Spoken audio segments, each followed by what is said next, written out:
A new docuseries by National Geographic and 72 Films called The Oklahoma City Bombing: One Day in America is sharing moment-by-moment accounts from those who lived it.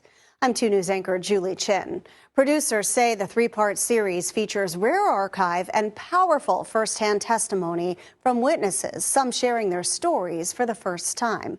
I spoke with Amy Downs, one of the first people in the series and one of the last to be rescued. So it was like all this noise and screaming and everything, and then instantly nothing, like nothing. And I realized I couldn't move, and everything was black. My first thought was, where was everybody else? Where are my friends? 28-year-old bank teller Amy Downs had just sat down at her desk on the 3rd floor of the Murrah building when the bomb went off. And I just felt and heard this tremendous roaring and felt this powerful rushing sensation like I was falling, to find out later that I had fallen 3 floors. I was still in my chair, upside down, buried under about 10 feet of rubble. For 6.5 hours, she wondered if she'd survive. What was it like for you while you were there waiting for the rescuers to come? I couldn't see anything. I couldn't move. And it was very hot. When they found me, they thought there was another bomb. They had to evacuate the building because there was another bomb, they thought.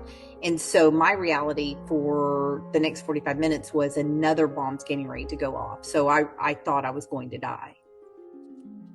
Amy lost 18 coworkers that day, more than half her office. Her own rescue, as she describes in the series, life-changing. They took me out of the back of the federal building on the gurney. But I remember looking at the sky and promising God that I will never live my life the same. I will never take it for granted. In a really full circle kind of moment, you went from being a teller to the CEO of that same credit union. And just this week, I actually decided to retire early and start a second career of being a full-time speaker. Using the promise she made on that fateful day to spread a message of hope. I may have been literally buried in the rubble, but all of us at some point become buried under the rubble of life, of something that comes our way that we didn't plan for, and that can be devastating. And it's how you choose to respond to it. Which is why she chose to share her story, one of triumph over terror. The unity that came about after the bombing, that Oklahoma standard, it is very clear in this documentary.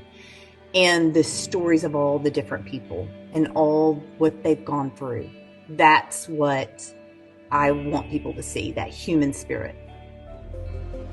There was a lot of divine intervention that took place that day and days following. One half of the building is sheared away, the entire side. While crews rushed to search for survivors like Amy Downs, 80 miles away, outside of Perry, a highway patrol trooper found himself in exactly the right place at exactly the right time. Trooper Charlie Hanger is the man who caught the Oklahoma City bomber, though he didn't know it at the time. He's also featured in that new National Geographic documentary. I'm 2 News anchor Sharon Phillips, and I spoke with him about the arrest that thrust him into the spotlight. It started when he noticed this yellow Mercury without a license plate.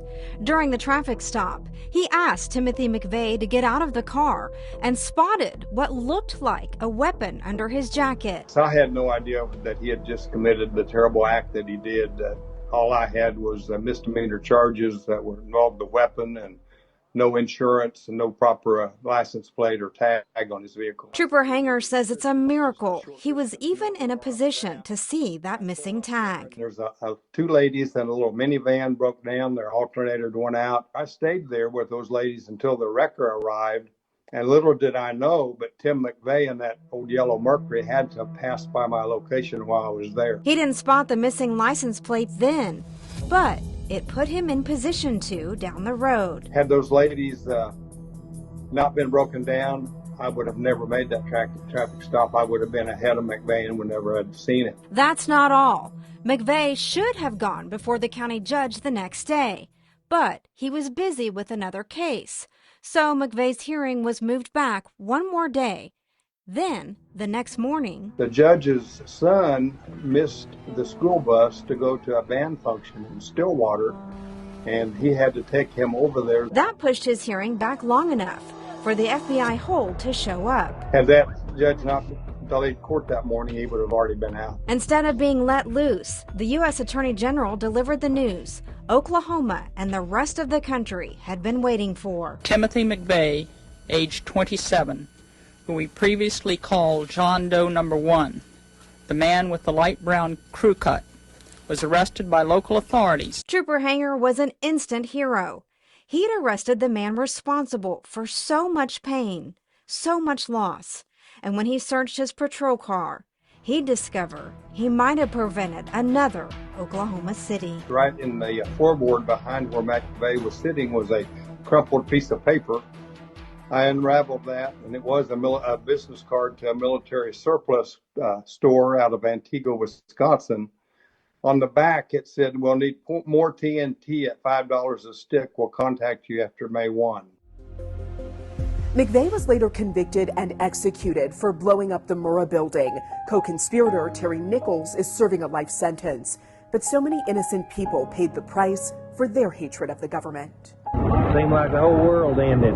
I mean, the ceilings and the window glass came out. Boy, it's just deafening, the sound of it. I mean, it was bad news. Remembering the pain caused that day isn't easy. I don't want anybody to ever forget my father. But we owe it to the victims.